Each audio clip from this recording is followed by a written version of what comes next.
Welcome back to Fresh Outlook. President Obama will depart this weekend for a week-long trip to Europe and the Middle East in what is shaping up to be one of the most important overseas trips of his presidency. Leaders from the Group of 8, minus Russia, will meet at The Hague on Monday to discuss how they will move forward against Moscow. Let's have a look and talk it out.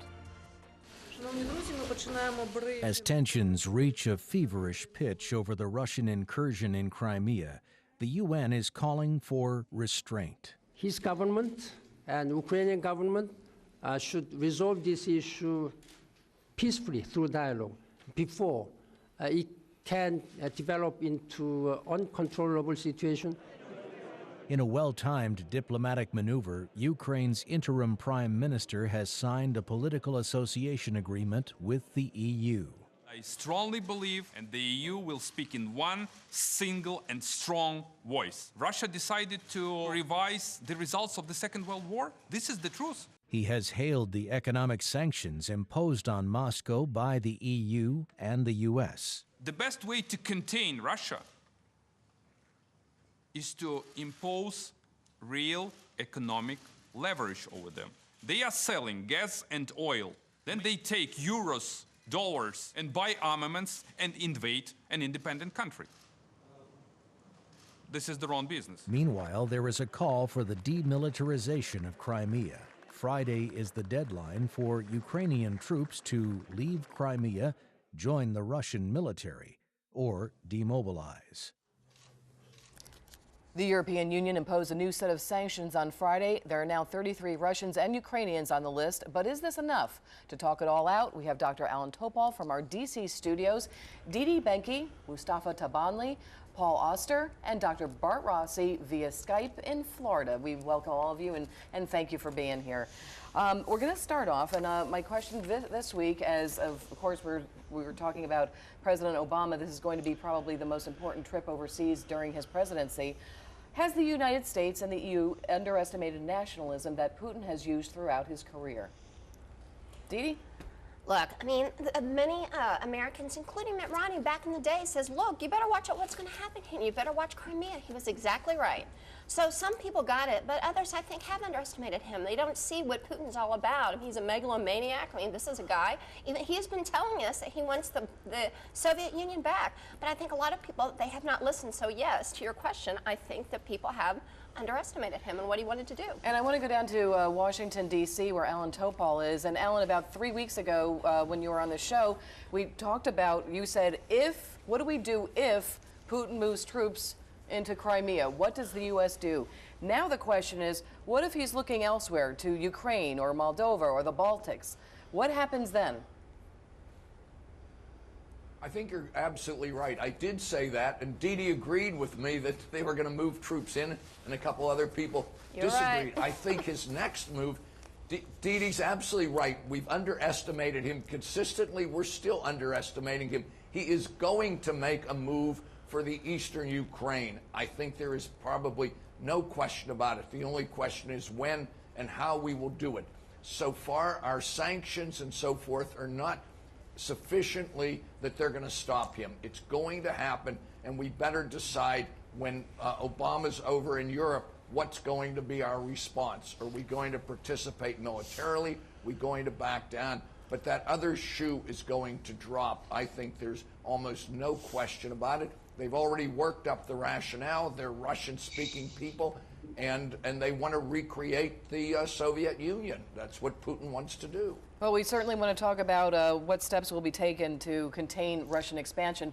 I want to also weigh in with Dr. Bart Rossi, who's down in sunny Florida right now. Dr. Bart, we always talk to you about the personality traits of a leader like Vladimir Putin. Yes, and you know, I always say this guy, if there's one word that would best characterize him, it's probably cold. He's extremely cold, icy individual. As Dee Dee said, he is power hungry for sure, and he's looking to be bigger than life, actually. You can see that actually with the Olympics. But I think this is a classic approach conflict that psychologists talk about. We need to approach Putin, and we need to approach the situation in the Ukraine. And it's a very difficult conflict because whether we've underestimated him or not, the problem is that we don't want to go to war, and we have limited tools in our toolbox here. We certainly do. Great points there, Dr. Bart. Now, Paul, we have you on the show because this is obviously going to have an enormous, it could affect the markets both here in the U.S. and in Russia. And I should say worldwide as well. But let's talk U.S. right now. Tremendous impact. I mean, you know, every financial decision is made based on emotion. So right now, again, we're stuck in this pattern where we're not sure what the next move is going to be. And I don't think anyone underestimated Putin. I think we all know he's an egomaniac. He's a power maniac. I think we misunderstood his motives. And from what I'm getting out of this, it's not monetary, it's military. So if you look at his strategic positioning of what he's going after, this is a military move. It's not a monetary move. And if we impose these sanctions, people are yelling, "Oh, they're toothless. Let's go after the jugular. Let's." That's going to hurt us. And it's going to hurt the EU. And, you know, the International Monetary Fund is just beginning to make a comeback. So we have to be careful. This is a balancing act. And I understand what people want. Nobody wants Russia to just go in and take over a sovereign nation. I get that. But we have to be careful what we say, be careful what you wish for. If we impose these incredible sanctions and embargoes, you know, you look at what we did to Cuba, it didn't work. I mean, we hurt ourselves. Iran, the question's still out there, but those, you know, the sanctions in Iran, oil went to over $110 a barrel, which could have caused our own crisis and recession. So let's be careful about what we do monetarily. It's part of the SOP. This is what we have to do before we take military action. We have to propose these sanctions. Hey, we recognize what you're doing. We're not happy about it. But at the end of the day, we have to tread, you know, water. And Mustafa, I see you're shaking your head there. I don't think Putin needs anything. I mean, he doesn't need anything from West. He has a military power, he has energy, gas, and he pretty much controls Gazprom. And what he's scared of is the internal resistance, internal, like, punk rock groups. He's more scared of punk rock groups than Obama. Like the Pussy Riots, right? Yeah, I don't want to say it, but because that's the real threat of authoritarian regime. Someone else is going to come up and take his toys, Gazprom. Well, I agree with Paul that there's going to have to be a lot of compromises made, not just from the U.S. Want to check in with Allan Topol right now, but also with Ukraine. What compromises do they have to make? And obviously, Russia will likely try to destabilize them both politically and economically. Well, I think the Ukrainian government is in a serious bind because we didn't supply nuclear military weapons when they wanted them, which was about a month or 6 weeks ago. Now they're not sufficiently armed. They're not much of an opposition to the Russians. And the question is, what's their move going to be if Putin moves into the eastern Ukraine, which is very likely to happen? They're going to turn westward, but they're not getting much help from us or from the EU, really much meaningful help. And I think they're in a very, very difficult situation. Their economy's suffering. They desperately need economic help. That's something the EU and the U.S. could give them. That would strengthen them economically and make them a little less subject to Putin's blackmail. But the reality is he has an enormous control over their economy. And Dee Dee, I know that you and Allan have been in agreement on this for the last several weeks. Yeah, and here's the thing. I mean, it's just unfortunate that our president completely failed on this because he's moved so slowly. Putin is now laughing at us. The whole world's laughing. So at the very least now, to bring the EU together, to circle the wagons and have several countries against Russia, that is at least a good first step. But it's late. You know, just like not giving Ukraine what they need. So, you know, hopefully it won't be too little too late, but Putin is not going to stop. And I'm sure he's got a few things in his war chest, if you will. One top Russian diplomat has even said they may stop the current Iran talks as well. So that's something else that Putin is saying. He may impose some sanctions on the U.S. But I want to talk about the markets again. We haven't seen anything. The markets haven't been affected too terribly this week. What are your predictions moving forward in the next week or two? It hasn't moved too much because we've been treading lightly where we should be. You know, you talk about the EU, you look at Germany. Germany is leading the comeback and the recovery of the EU. They have the most to lose in this situation. And when you have Putin, again, he's said the word expropriation, which means that they will literally go in and take over the German owned companies that have set up shop in Russia. They will literally cease. It makes eminent domain look silly.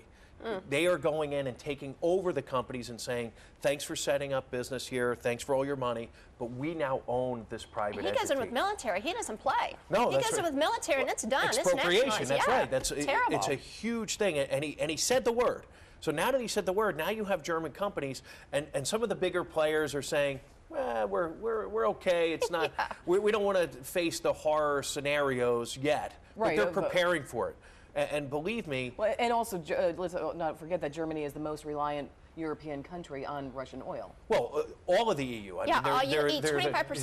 Yeah, exactly. 25% comes from Russia. And us. You I mean, should they're one of our top 5 providers of oil. So they're in the top 3 of the providers of energy to Europe. So no one wants to see this escalate any further. So we're trying to go about this step by step, and hopefully, Putin, something gets to Putin and his comrades, and they. See, he's just laughing at it. He's laughing at us because he's like, okay, I'm going to sanction John McCain, John Boehner, and Dick Durbin.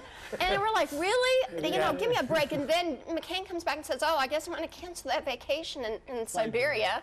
And just making jokes about it. It's really a strange situation. So the regime doesn't need us. Like yeah, you said. exactly. They don't need us. He's laughing. He's and they're laughing willing at us. to do that, and say, hey, you do whatever you have to do. Yep. We don't need you right now. And it doesn't mean I the think Russian Putin's enjoying people. it. The Russian I do people too. will suffer greatly, just Well, like yes. Cuba, just like Iran.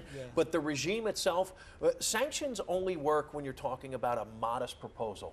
We want a prisoner of war. We want something easy. Then the person says, okay, Putin's not going to back down from these sanctions because his goals relishes are. it. Yeah, he does. But how do you play ball? Let's check in with Dr. Bart Rossi down in Florida. How do you play ball with a leader like this who doesn't care, who doesn't even need you?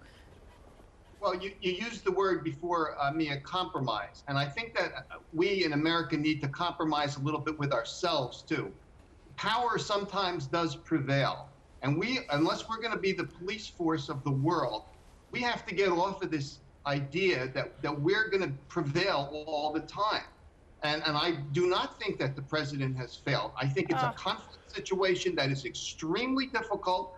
Unless we're going to put troops, unless we're going to use our drones and our military, this is a tough call. And I think sanctions are the way to go. And I think that they're going to be marginally effective, and only marginally effective. But this is the best we can do under difficult circumstances, unless we want to go to war. And I'm going to just I get think we one could final. do something else. Alan, I was just going to go back to you. Is there anything that we can do to contain Russian expansion at this point? Are the sanctions going to be enough? Yes.